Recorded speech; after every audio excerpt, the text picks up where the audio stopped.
Have you ever been in a relationship where the moment it starts to feel real, something inside you just tightens? Not because they did anything wrong, and not because you don't care, but because suddenly the stakes feel higher. Your body starts scanning for danger, waiting for the other shoe to drop, and what once felt exciting now feels heavy or overwhelming.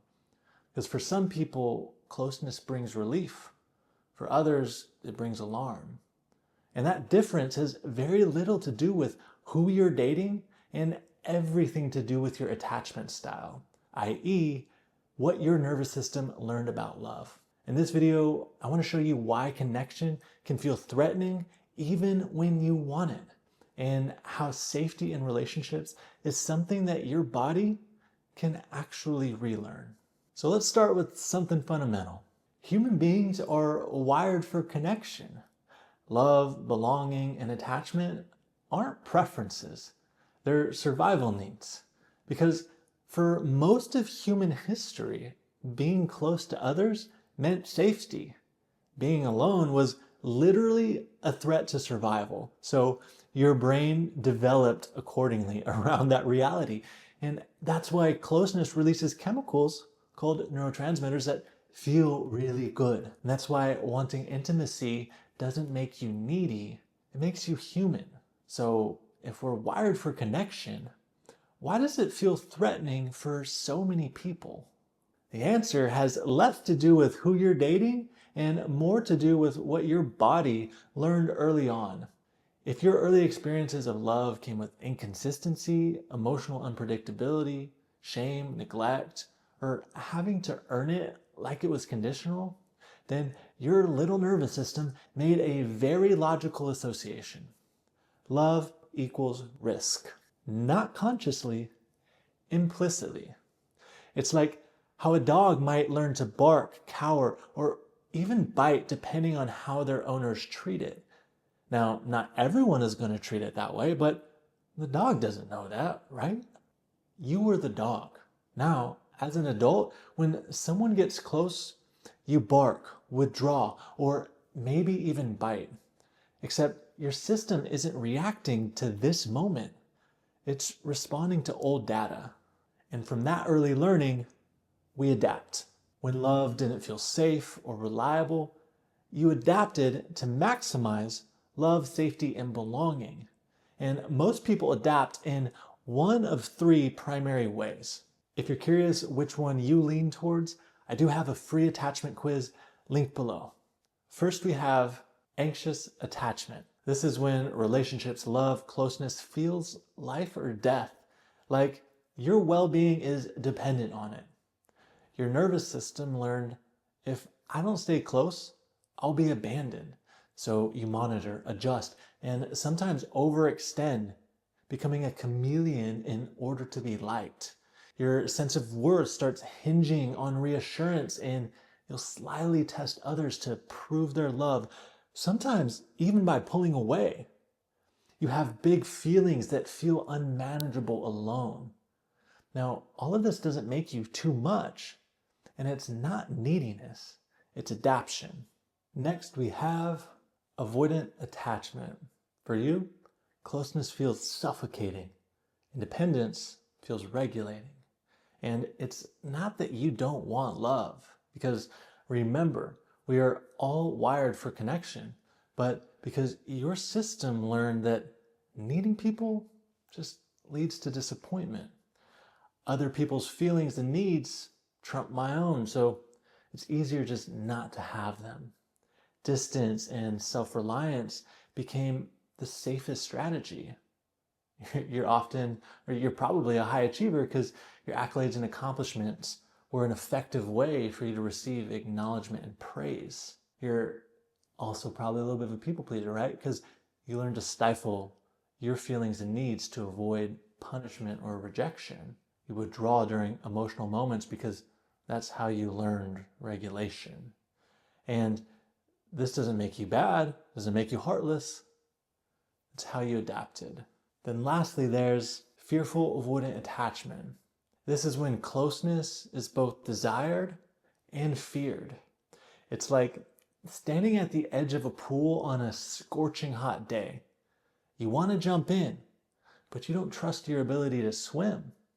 But your feet are burning, so you jump in, but then panic, climb out, overheat, and then want back in again. Repeat ad nauseum. This pattern often comes from early environments where love and fear came from the same source, not just inconsistency in presence, but inconsistency in how love was given. And at the root of this style, there's often deeper relational trauma. Now, all of these are just different strategies, but with the same nervous system goal. Here's what most people miss when they get into attachment styles.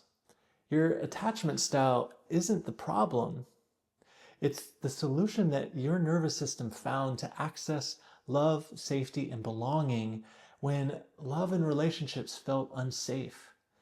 Every strategy, clinging, distancing, ambivalence, push, pull, is trying to answer the same question. How do I stay connected without getting hurt? That means the goal isn't to get rid of your attachment style. The goal is to help your body learn something new.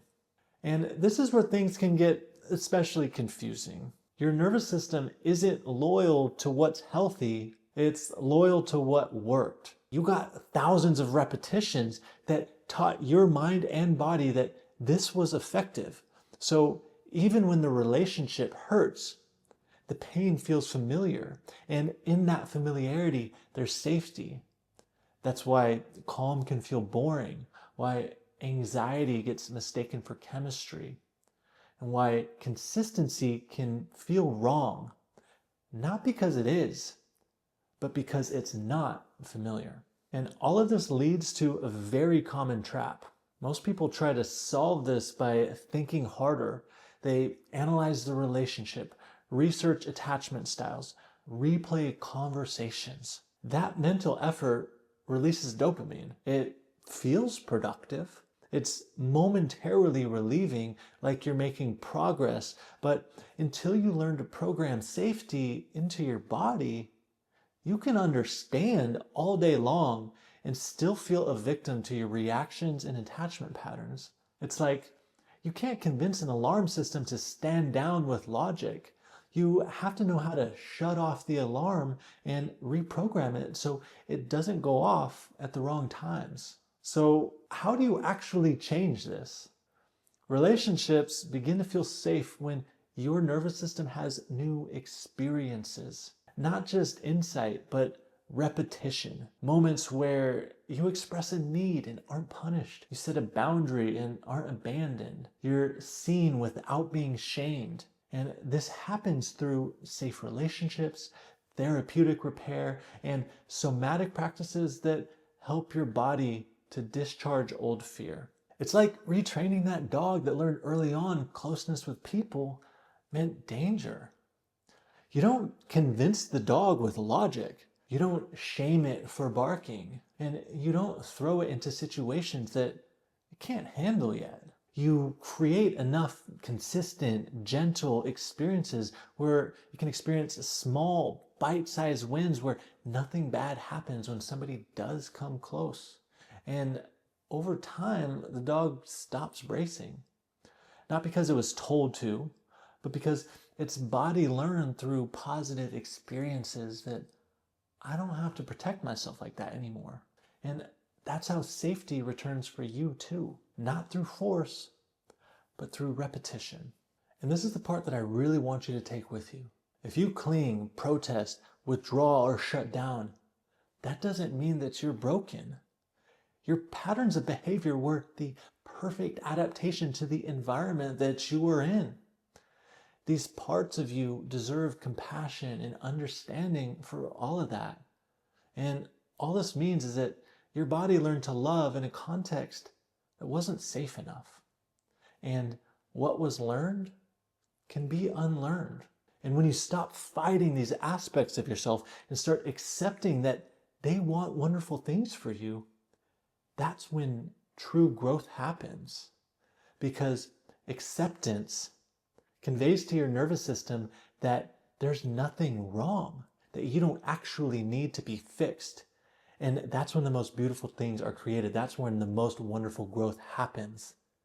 That's when you get to change for the better.